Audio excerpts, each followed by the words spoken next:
Sweden, with its serene countryside, its sense of order, and air of quiet confidence, is also one of the 21st century's most adventurous trading nations, with a commercial influence that reaches far beyond its population of 9 million. Of all the nations in all the world, I don't think any other country's shopping or retail scene so closely mirrors both its political and social system. The Swedes like to talk about this thing called jantelagen, this idea that no Swede is above any other, that they're all equal. Globally, two big brands emerged out of this country, both H&M and Ikea, and their design philosophy, the way they're managed, I think even the way those companies are even socialized, very much mirrors that system. If you stack them up against all other retailers, though, both those companies are anything but in the middle.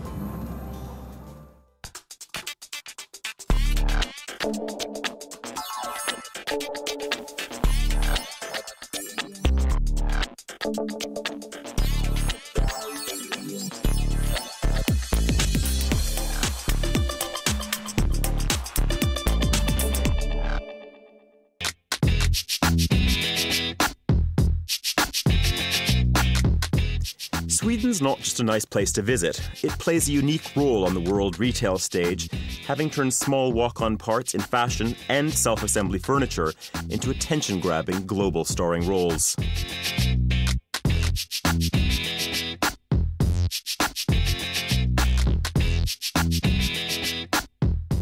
God should really bless the Swedes, because not only do they abide by the jantelagen code, but they also pay some of the highest taxes in the world. So, while many would love to wear other brands or sit on different chairs, it has to be said, they can't really afford anything other than Ikea's and H&M's latest offers.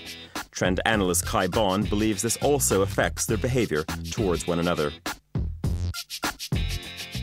We have values that no one is better than another one. That's Luther. That's, that's our history, okay? And that is, so profound that it's laughable, really. But it never goes away. It's not really considered an achievement to make money, for instance. Because then it comes, then the envy comes, oh, he thinks that he's better than me because he has more money.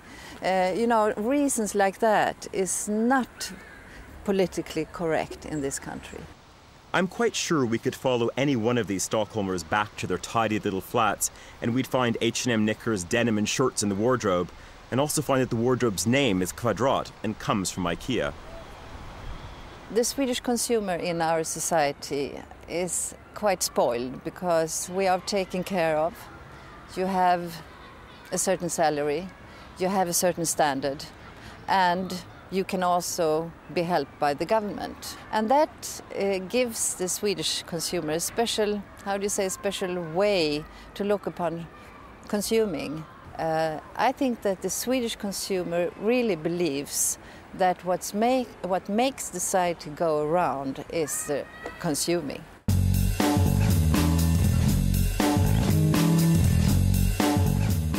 And how they consume has always been driven by lifestyle. The Swedish desire for living in well-kept, functionally designed small urban spaces also made them hungry consumers of furniture that reflected simple, modern architecture. There are few neighbourhoods which say quite so much about this country than this particular modernist patch of Stockholm. Built in the 1930s, Gärdet is not only a perfectly preserved neighbourhood of Funkus houses, it was also an experiment in modern living which cuts to the core of what this country of 9 million people is all about. Ruled for the better part of 6 decades by social democratic governments, Sweden has been a living laboratory for myriad socialist experiments. Everything from urban planning to education to childcare has been given a uniquely Swedish touch, and many of the country's policies have been both admired and derided by the rest of the world.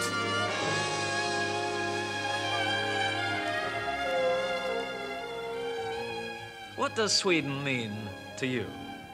The highest standard of living in the world? Free love and suicide, drunkenness and abortion? The lovely clear-cut women, blonde and statuesque? For me, Sweden's all this, and especially design. Few ugly things are made by the Swedes, and not just the design of pots and pans, of furniture and fabrics, but of homes. This has been called the city of the future. It'll be heated, lit and powered by atomic energy. In fact, it has its own nuclear reactor. I don't think that we really had the possibilities to realize that dream of a better life or better housing or a better kitchen until the late 50s and early 60s. And we had an enormous lack of housing at that time. So overwhelmed by the possibilities to change, we started to tear down all the old centers. Of course now, if you look with the retrospective, it was stupid, it was maybe even a catastrophe, we lost a lot. But at the time, I think people saw possibilities of a brighter future, more bringing light into the city centers of Swedish smaller towns. The Swedes are convinced that the old system of distribution with small shops scattered across a residential district is out of date, and that today's busy housewife needs one-stop shopping. No one goes without central heating. Good design is cheap and commonplace, even tedious. There's a small price to pay, of course, a tightening of the strings which control life, an ordered antiseptic atmosphere, little common hilarity. You're enveloped by a strict code of formal behavior, by a polite control. The Swedes may be a shade too rational for this tricky world.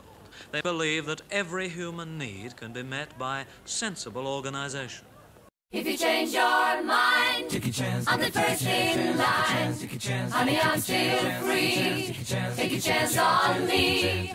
Nowadays, Sweden's reputation abroad is built on its homegrown brands. From Electrolux to ABBA, from Saab to Ericsson, from Volvo to Roxette. Okay, well, perhaps they're not all that likable, but Sweden punches well above its weight and regularly tops polls of most admired countries. And if you had to jot down a top 5 list of brand values that best represent Sweden, you'd probably come up with traits like pure, clean, peaceful, outdoorsy, and generous. But what about words like aggressive, efficient, innovative, and revolutionary? You'd be surprised if you look at how many of the major industrial innovations made in the 20th century originate from Sweden. Everything from dynamite to ball bearings, everything like this. There's really fundamental stuff in industry. But the Sweden that has created monster global brands has pedaled away hard against its history as a heavy industrial nation. You must remember that a big difference between Sweden and England and major continental European nations is that Sweden is not an old civilization. I mean, just 100 years ago it was still a purely agrarian country, very poor and everything, and then came an industrial revolution in this country, where it turned from being a very backwards country into being one of the most modern and sophisticated nations in the world over a period of just 50 years. We have, in a way, a much simpler society than the old civilizations on the continent.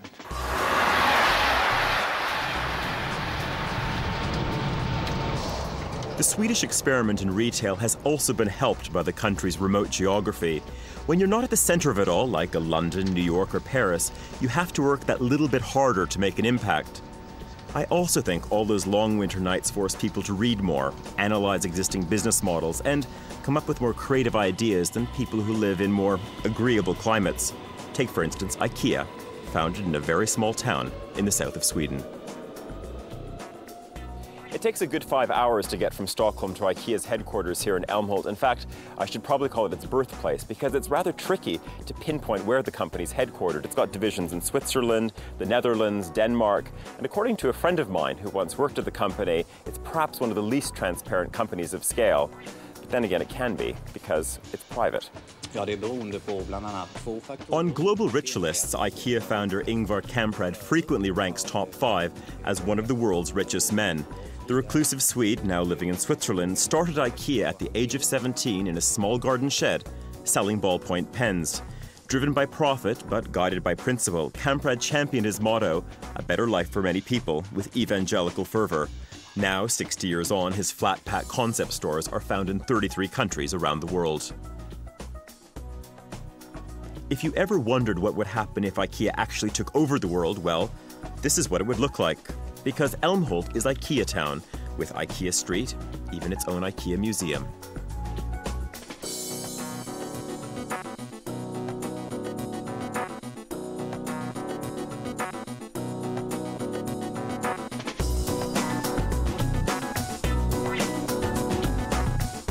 Älmhult is not only the spiritual home of Ikea, it's also the hub of its product development and of a massive studio and production space where those familiar room sets are created. It's probably the biggest photo studio in Europe, perhaps even the world. We produce around 2,000 room sets per year in this studio. How much is core? I mean, how much would I see replicated in the Kuwait, American, Singapore edition? And then how much is done completely fresh for each catalog? Every picture that is used in the catalog for the next year is sort of fresh. And then you can say that there is a number of exchange pages for each country that has a different range, or North America has a different kitchen range, for instance. But basically you can say that 80–90% goes all over the world.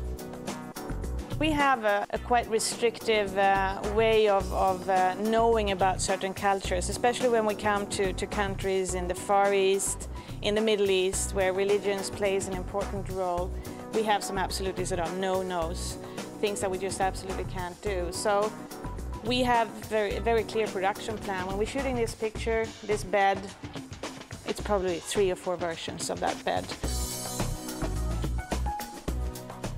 Does there always have to be a component of Swedishness in everything you do, whether it's 1% or 50%?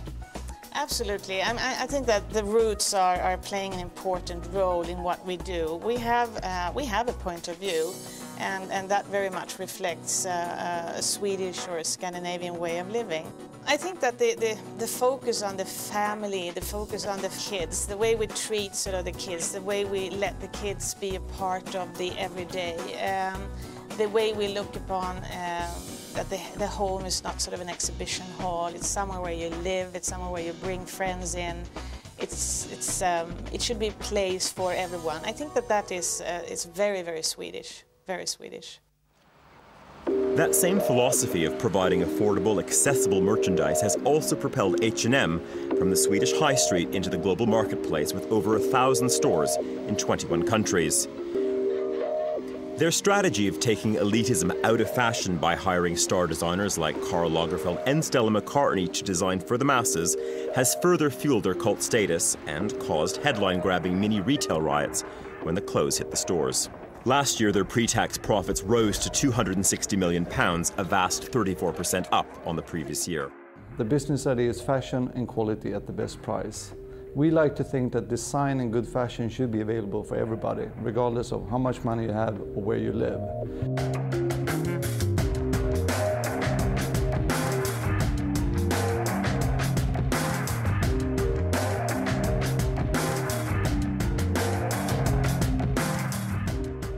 H&M's legendary White Room, a restricted access area at their Stockholm headquarters, is at the heart of their attitude to design. It's a vast resource of material and inspiration available to their 100-strong design team, which is led by Margareta Vandenbosch. In spite of the complexity of the operation, she puts the company's global success down to a very simple underlying philosophy. I think that clothes should be practical, that you must be able to wash them and kind of easy to wear and easy to handle. I think this kind of practical things can be quite Swedish. We look at what we are selling and we think why, and we think about the customer, and we create different concepts for them, and then we also have to offer them new things all the time, and we want things to happen in the stores all the time so people come in and see new things. Ikea's and also H&M's philosophy is very much like the Swedish national soul. It's kind of complex to describe, but it's very deep in both those cultures that everybody deserves to have fashion, everybody deserves to have interiors, and therefore it should be very cheap so everybody can afford it. And that is also why in Sweden you find every girl, every boy look the same, because they go out and buy the latest things from the chains, and people are not bothered by that. On the contrary, in many other countries you want to be different, but the Swedes, they really like to be like their neighbor, you know. It's almost scary in Sweden sometimes, you know. It's a very collective ideal that we have here. The glue that has held together this collective ideal of smart and affordable for so long may now be coming unstuck as the realities of global economics bite. They do it so well, what they do. They have the best possible sort of fashion for the best possible low price. Then, of course, if you analyze this, you can find question marks because is that really what we need? Do we need to shop low price products? It's not, I mean, about H&M especially. It's about everything. Do we need low price products? Now, I would say generally no, because it's not the shopping that make our lives. It's not the shopping or frequent shopping, I would say, that fulfill a society. Because instead of giving a society good jobs or giving them jobs, we take away the jobs. And we let other producers in other countries produce for us. So, no, I don't think that is generally very good. What is it that gives these two companies the edge internationally? While design is at the core of their philosophy, I would argue that they're logistics companies as much as purveyors of lifestyle. After all, it's all about getting it to market first.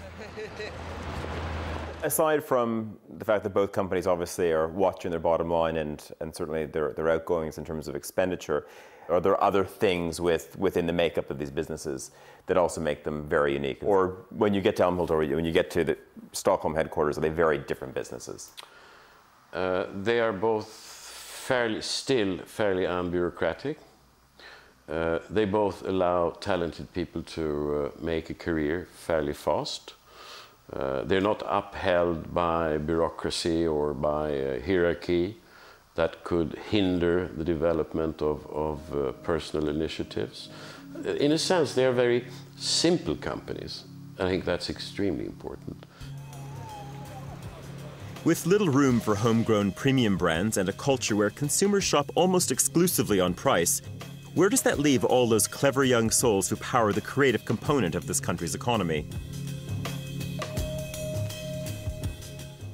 Do they all have to one day worship at the altars of H&M and Ikea? Matti, being both a lecturer and also an industrial designer yourself, what impact do you think these mega brands like H&M and Ikea have on the future of design in this country, meaning the students?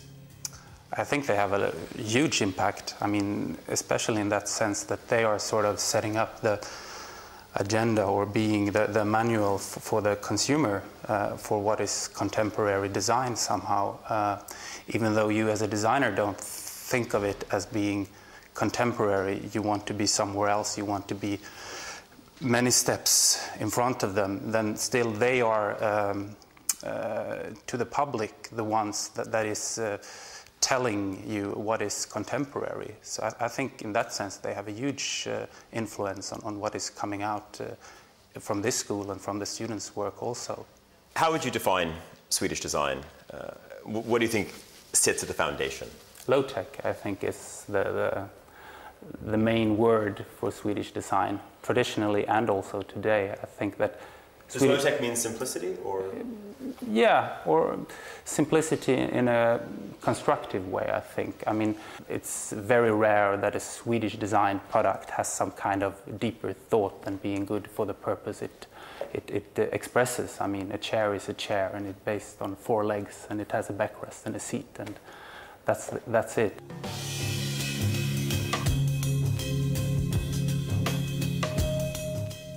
What type of power does a brand like Ikea hold over young industrial designers in this country? A lot, little, doesn't matter? Of course, they have the power to provide lots of people with design, and that's a good thing. And what they do is that they keep their prices low, and if they can get design for a cheap price, why pay more? That's a good thing to have in mind when you're designing stuff. You can do very good products and they don't have to cost a fortune.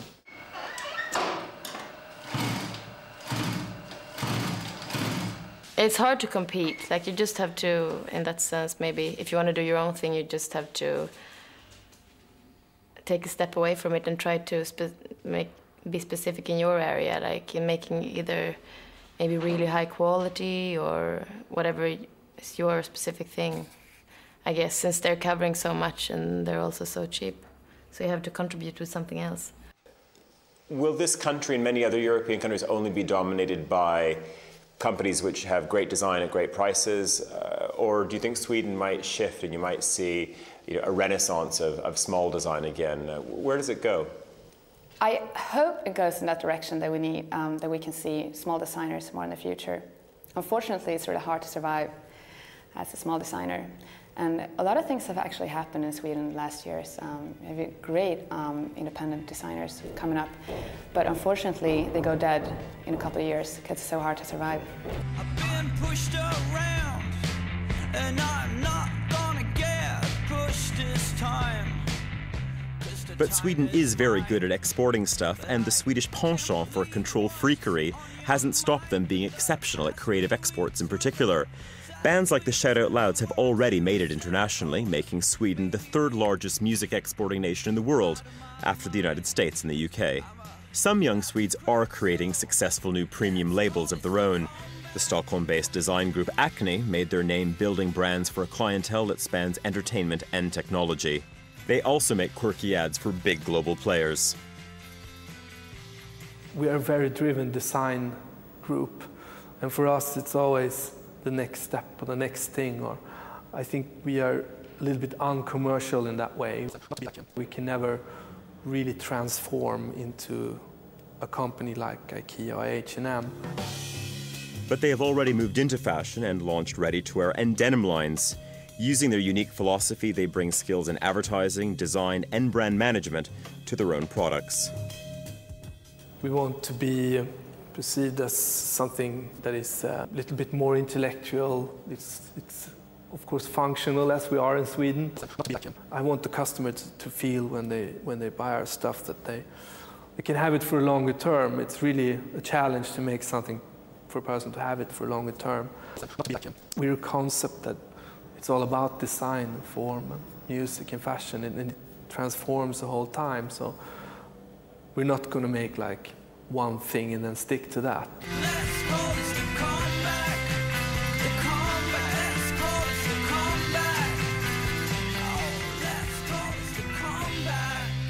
So what's on Sweden's retail horizon? Is there an interest amongst young creatives to create a new global contender, a new brand that becomes an adjective? The people growing up today are used to, like really used to very, very high standard of living. And I'm talking about also not only the upper classes or the middle classes, but even our lower classes are used to having a very high standard of living, a high material standard, a lot of things. And that makes for, they want things to come very easy now. And you can still see people working very hard in this country, but I think the youngsters, they want things quick now, and I don't think that in the long run is good for entrepreneurship. According to what you've told us, Joran, that H&M and Ikea have managed to succeed because they've operated in their natural groove. They've operated in a sort of a very democratic environment. They've operated largely in the middle. Could this country give birth to a super premium luxury goods company? Or does the next thing just have to be then a democratic grocery store? What happens next? I think we could never give birth to a Gucci. It's not in our genes. We've been talking a lot about the post-war, post-Second World War period, but if you want to talk about the simplicity of Scandinavian or Swedish design, you have to go further back. You have to go back to the 18th or even the 17th century, where the lack of resources governed everything we did. That is our sort of, that is what gave birth to the simplicity. You could never dream of Sweden inventing Baroque or something like that. It's not in our genes. Is the future, and maybe Sweden is pointing in a certain direction, that everything will be vertically integrated and we're not going to have this mix? Everything is going to be the mono brand. Is that where things are going? I'm absolutely sure that it's going to change. Same thing that you see in food or in hospitality.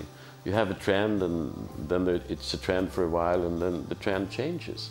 I'm sure that we're going to see, in 10 years, we have another superstore in Sweden with a mix, which I think will be the really interesting thing in the future. Few things from many places instead of many things from one place. You have to come up with something else worthwhile, because there is, again, this value for money, this question of environment, a question of fulfillment, well-being. I mean, those are big questions that will change the consumer society. I mean, I think that we are in the middle of a cleaning of society, of the market, I would say, more than anything else. Because there are so many shops, so many products that we really don't need. And in order to be able to work or to do something that we are good at all over the world, we need to reflect and to think about what do we really need. All the same, Sweden's domination of the high street doesn't show any signs of slowing down. It may well just be speeding up. After all, Swedish style has been adopted by most of the modern world as its style of choice. What do you think it is within this country of 9 million people that has allowed you to develop this extraordinary company? It's a lot of different things, but I think our stubbornness, our very sort of true beliefs in what we do and holding on to something is also quite Swedish. But I think that the core inspiration that we seek for is how is people living their lives and how would they improve their lives. It's easy to love what we do. While there's something exciting about powerful brands that hail from a mild-mannered, unassuming nation, there's also something quite scary about them because in their homeland, they've all but crushed a culture of small shopkeepers. Super retailers are starting to have a similar impact elsewhere, with more cities looking eerily alike because they all have the same collection of mega brands. Ultimately, if it is lifestyle that informs the retail sector, it may well be that the next big idea to change the world's living rooms and wardrobes will come from Sweden. Well, that's all from Sweden. I'm off to Italy now to look at one of the last countries in Europe where small business is part of everyday life and craft and provenance still count for something.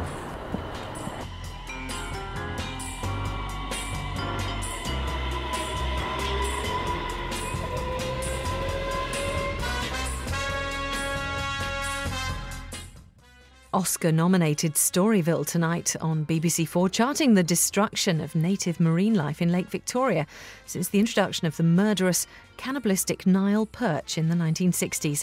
Darwin's Nightmare at 10. Stay with us now for The World next.